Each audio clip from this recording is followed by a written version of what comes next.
I look at empathy as the trait that will save the world. Today's topic is how to find your power through empathy with Dr. Judith Orloff.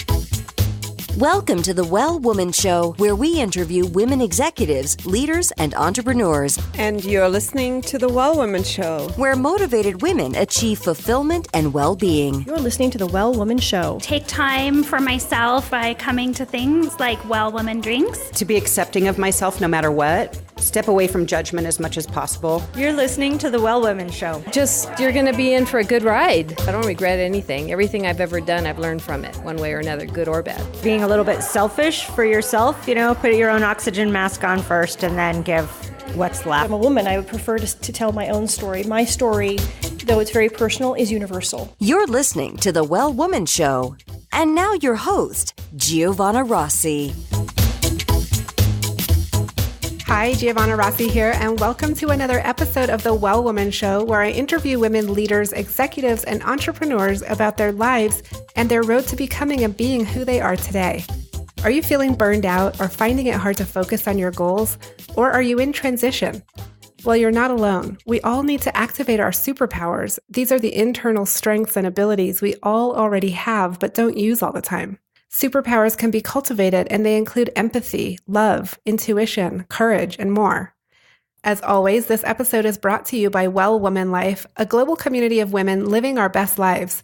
Whether it's your health, relationships, your money, or making an impact in your community and the world, Well Woman Life has you covered.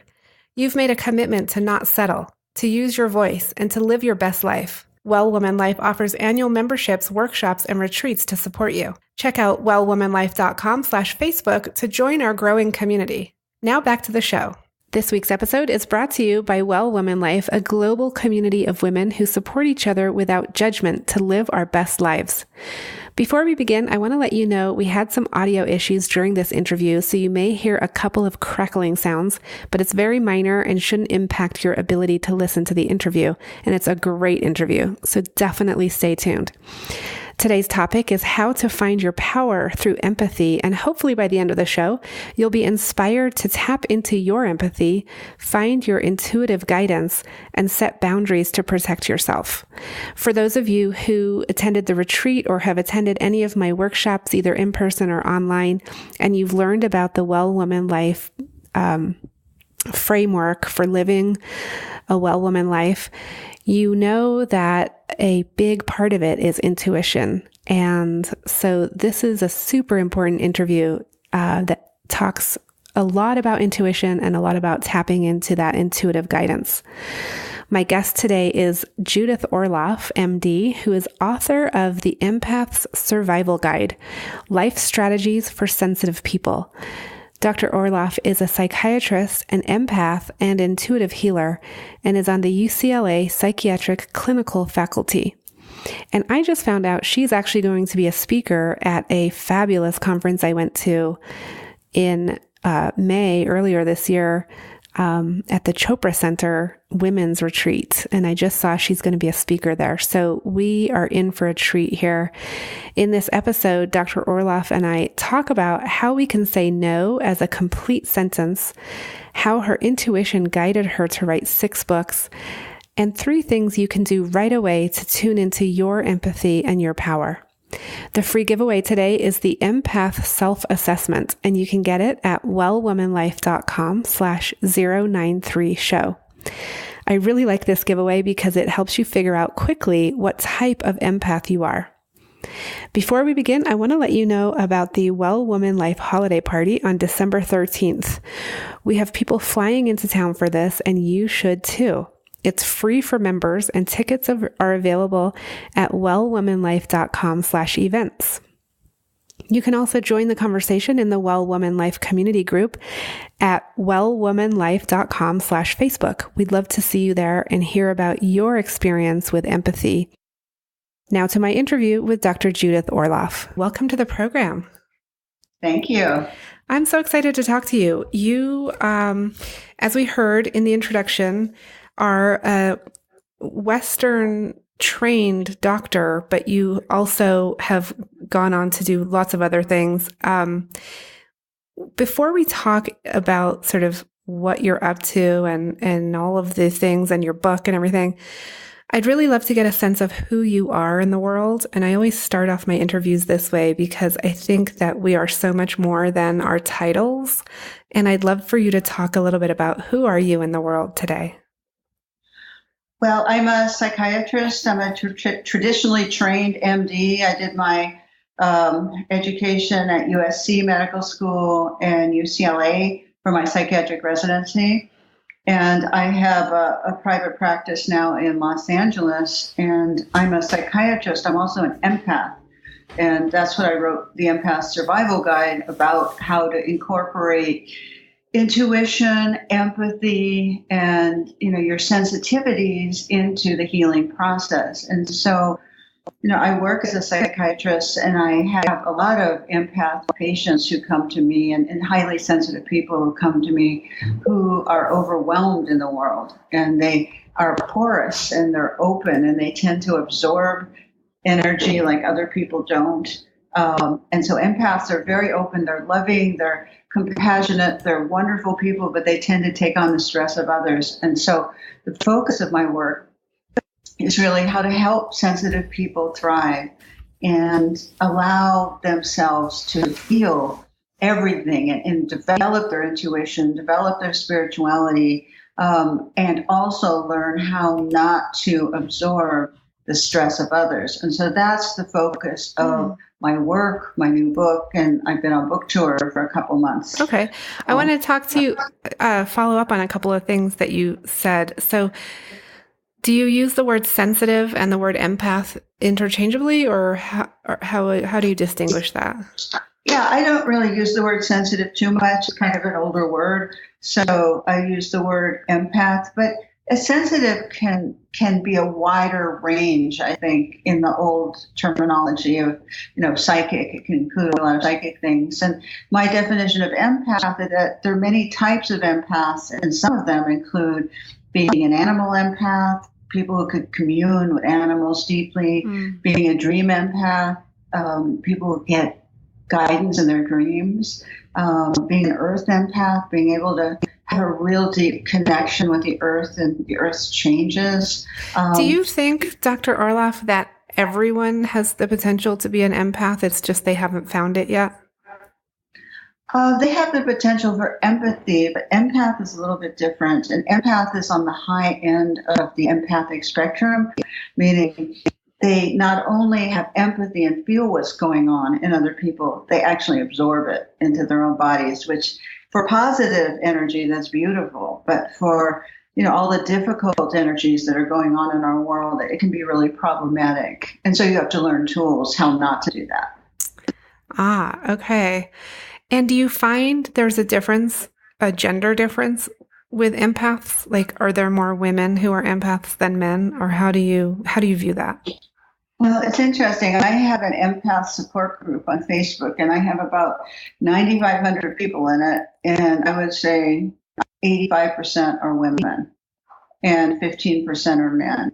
But I don't necessarily think there are more women than men. I think men are just having a hard time speaking up about it because sensitive boys really get demolished in our culture, where anything, sensitive or not wanting to join a sports team, which is typical of empathic boys, wanting to have more alone time, be in the forest, be in nature, think, contemplate, muse, it's different. They don't like video games. They like, some of the same things that, other boys like, they don't. So they're often ostracized. So therefore, as men, they grow up, they're less likely to feel less free to express their sensitivity. So, I've written a blog on celebrating the sensitive man, which is, also part of the book. I mean, I'm encouraging men to come out and be sensitive and strong. And this, is only a plus in my eyes. It's not to get over feminized, but it's to, balance the masculine and sensitivities more, to be whole. And do you think empath men are more in tune with their feminine side? Yeah, definitely.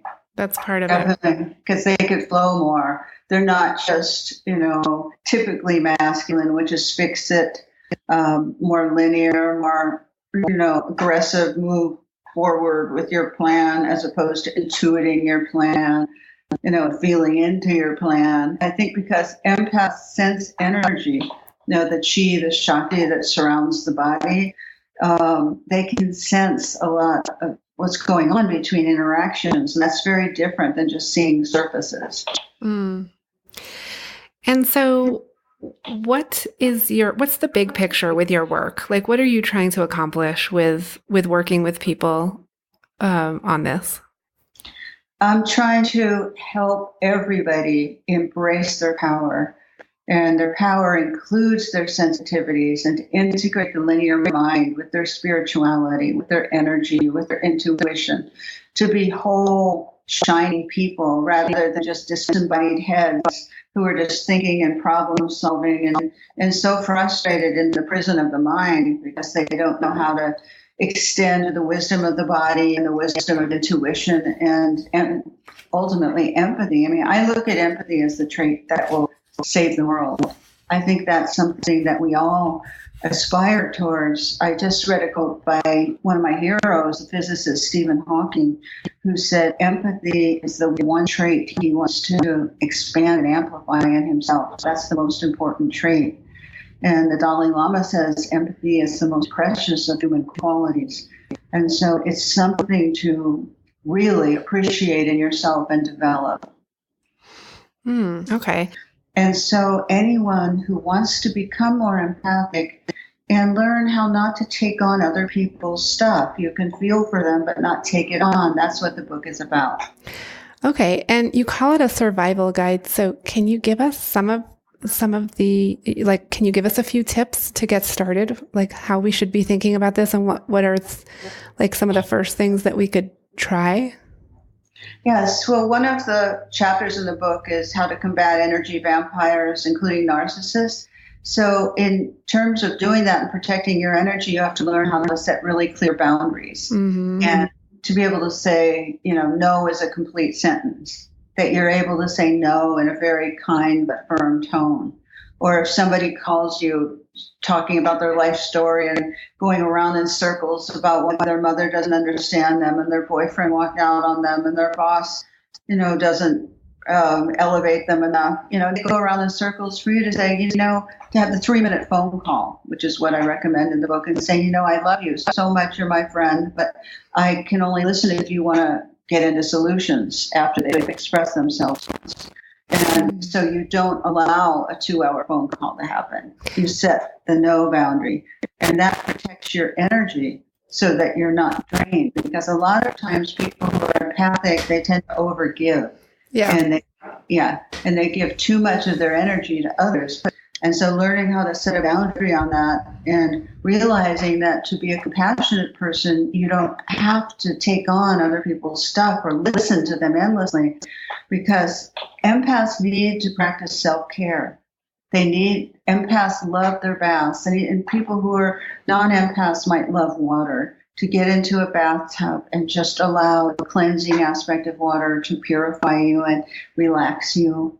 To get out in nature, that's very important in terms of replenishing your energy, to try and create a positive circle of friends who have, you can really uplift each other, and to set limits and identify who are the energy vampires and do I really need them in my life?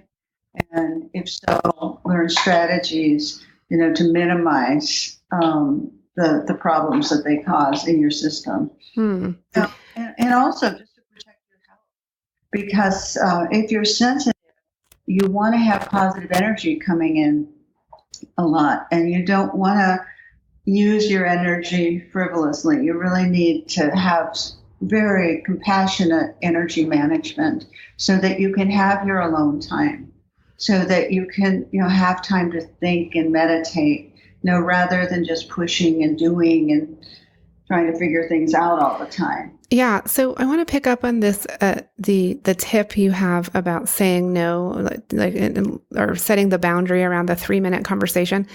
I feel like maybe listeners might be wondering how, I I think when you're in one of those conversations, it's hard to set that boundary if you think that the person is going to suffer because they can't talk it out some more with you. And so that's part of the setting the boundary, right? Well, if a friend is going through a crisis or something, of course you want to listen.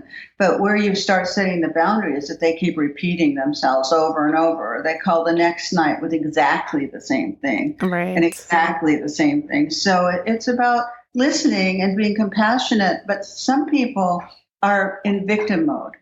And so they like to repeat over and over again why they're in victim mode. And so that's where you set the boundary. Mm-hmm.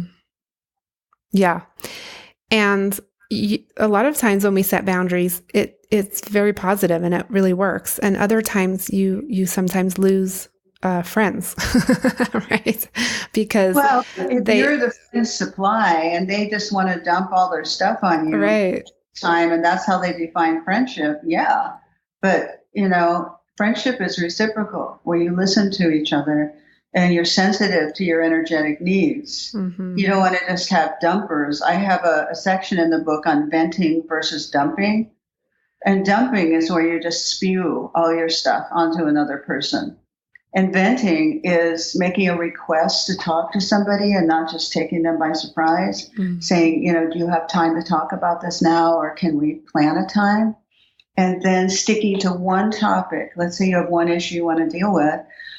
Just talk about one topic and try and find a resolution to it and talk about it in compassionate language. So venting is a bit different than just somebody dumping. So knowing the difference for empaths or non-empaths is really key. Yeah. So this idea that empaths need to really conserve their energy and build up their resilience, do you have any more tips? I know you talked about some of the self-care aspects, like taking, time to go for a walk or have that downtime.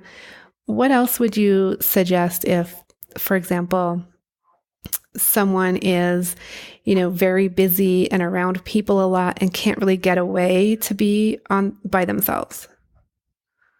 Well, I got to say, there's always the bathroom. I use the bathroom constantly everywhere I go to do the 3-minute heart meditation that I suggest in the book, where you sit, you center yourself, you breathe, and you focus on your heart or something really beautiful, some image, the ocean, the desert, the moon, whatever you resonate with, and put your hand over your heart center, which is in the middle of your chest, and take 3 minutes to breathe and focus on the loving kindness in you, and that centers you. And so let's say you're in a business meeting and you have a little break maybe, and you're feeling really frazzled. Go into the bathroom, do this heart meditation, and come back out. This is the one practice I use as an empath throughout the day, every day, to be able to center myself between patients so I can be clear and in my power. So even though it's meditation, it's only 3 minutes, and it works wonders to bring yourself back to your center again, which is so essential if you're, have a busy life and you have many things going on. And I have patients who are running corporations and they meditate in their car before they go in. Yeah. Yeah. You have to be creative about where you meditate, but meditation is key for empath. And also there's a technique of shielding where you can, if you're around toxic people, or let's say a meeting is going bad and doesn't feel very good, you can picture a shield around your body of white light. And it's all around every single bit of you, and it stops any kind of toxic energy from coming in. It's a powerful visualization.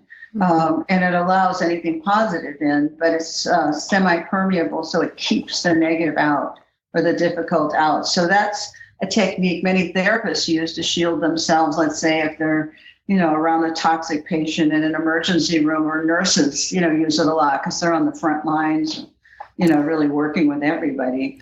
Now, what about for people who are extroverts and, generally don't take a lot of downtime or alone time, or feel they don't need it, and don't relate to this idea of being, an empath? can they, I mean, obviously anybody can benefit from some of these tips that you're giving, but how do you reach those people and maybe those who might need this the most? Right. Yeah, well, they're extroverted empaths. They're introverted empaths and extroverted empaths. And extroverted empaths love to be in social situations. They thrive in business situations or team meetings, whereas introverted empaths might not. But the extrovert needs to learn how to set a boundary. No is a complete sentence. The extrovert needs to learn how to come into his or her body and center themselves so they're not just in their mind. The mind can be a prison, and it's very painful for people if they want to make big decisions to just stay in their mind. So extroverted, they're going to have to learn how to center themselves and listen to their inner guidance, their intuition, which doesn't come from the mind. It comes from other sources. So the extrovert needs to learn how to shift levels of awareness from the linear mental to the more empathic, intuitive. And it can only serve them because they get different forms of information coming in that way. Okay.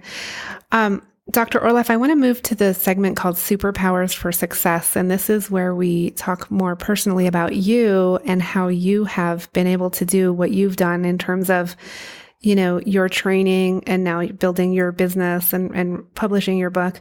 But first, a quick word from our sponsor. Being a well woman includes being financially healthy. Our sponsors, Lorraine L. and Kate Stalter of Better Money Decisions, are on a mission to eliminate complexity and confusion from your financial life. They replace Wall Street jargon with straightforward talk you can understand, and they create investment and retirement plans customized for your needs and your future. Download a free copy of their latest book, Don't Let Your Money Kick the Bucket Before You Do, and learn how to avoid the biggest mistakes women make when planning for retirement. Go to bettermoneydecisions.com/wellwoman and download your free book today. The first question I have for you is, what does success in life mean for you? Living my passion and being guided by the messages that I want to communicate to the world and not doing anything that feels off to me, to my intuition. As to me, there always has to be energy there. Each book I've written, and this is my 6th book, The Empath Survival Guide, I've listened to the message that needs to come through because it takes a long time to write a book. And so you're really living with it day in and day out. And it's always been a personal exploration for me, whatever topic I take on, if it's share my expertise on it. If it was on my first book was Second Sight, which was about how I came out as a psychiatrist and intuitive to incorporate intuition and conventional medicine together and the fears I had about that. And so that was my coming out book. So the secret is be in your passion, listen to your intuitive guidance. Just don't do something just because it sounds like a good idea, but it doesn't really resonate in your soul. And when you say listen to your intuitive guidance, is this something you do on a daily basis or multiple times a day? Or how do you stay in tune with that guidance? It's through getting quiet. The visions come when you can get quiet. And when I have open-ended time, they more freely come then. Or if I am in meditation and can silent the chatter, the monkey mind chatter is underneath that. But if you're continually busy and pushing and thinking, it's harder to access them. Yeah. And when did you know you were really good at what you do? Well, I always loved working with patients. So I think from the very beginning, I wasn't good in medical school in the test taking part. That was a real challenge for me, learning basic science, because I was more of an artist and creative person. So I really had to stretch to do that. But the minute I started working with people and I was able to listen to their stories and be empathic with them, and I saw the responses that I got from people, that I think from that point on. And over the years, I've honed my intuition because it's been my passion. And so I listen to my patients with my intuition as well as my mind and my empathy. And so I've seen the good that it can do. And I've seen how the intuitive guidance can help people, let's say, over that hump where they don't know a direction. Let's say they're at a precipice and they don't know what direction to go in to help them. And I've seen, all the years of me doing this and all the letters and emails and thank yous and changes that I've seen in people coming to workshops. So it's, I'm one of those lucky people who gets heaped with letters and emails of appreciation. So it's very, very gratifying. Okay. And what superpower did you discover you had only to realize it was there all the time? I can kind of maybe guess what you're going to say, but I thought maybe I'd ask anyway. Yeah, it's empathy and intuition. Yeah. I think when I was younger, I was less empathic as I was more self-centered and more, interested in what I was doing. But I've developed intuition and empathy as a devotional art. It's something that is the core of my life path. It's something I'm devoted to as a form of getting in touch with myself and also with spirit.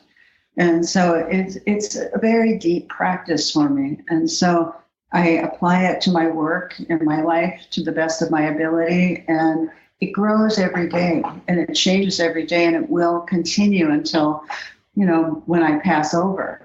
It's a lifelong process of devotion to the inner voice and to empathy. And what do you do when you have a setback?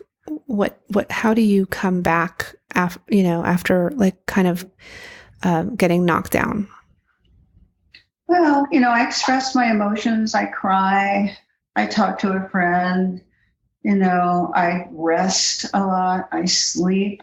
I regroup. I let myself feel the emotions, whatever disappointment or failure or whatever. But, my larger scheme of life, though, is everything is a spiritual lesson. So even though it's painful and horrible, to the linear mind, it does always serve a purpose. So I don't really deal with life from a victim stance. And what advice would you give your 25-year-old self?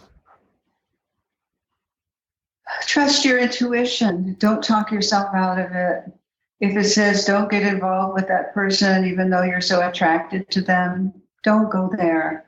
Really trust your intuition, or at least go slow. It'll save you a lot of time, in lessons. But I know people are human, and they have to do what they have to do. And I know people don't listen to their intuition when they feel passion or when they have a strong desire or they get a big paycheck, even if their intuition says, maybe wait for something else. It's tempting. So sometimes you just have to live through life and see what it's like not to listen to your intuition and see that only, negative things come from that. So, it might be a matter of maturing, but if, at 25, if I could trust my intuition, the amount I do now, it would have been really helpful. Yeah. And Dr. Orloff, on the Well Woman Show, I often talk about working towards social, political, and economic justice for women, which is a definition of feminism. Do you consider that your work is working towards that? And do you consider yourself to be a feminist? Definitely. Everything is working towards that. The individual work, the empathy that one develops for your family, your friends, and for yourself, that can be taken out into the world. If a revolutionary has not healed and has not worked on these issues, they're not going to have the power to change the world. You have to start with yourself and open up, and then put these values to the test in the world scene. Yes, I know they work, and you have to stay true to them. And so for us to have empathy with our so-called enemies or whatever, someone who has a different belief system, that's the beginning of the dialogue. And so it's so important, if we ever have a chance at some lasting peace, to be able to find it within first and then expand it out in the world. If you don't model it, you're not going to be a very powerful role model for the world. Yeah, and that's a problem when we have leaders who are not modeling that at all.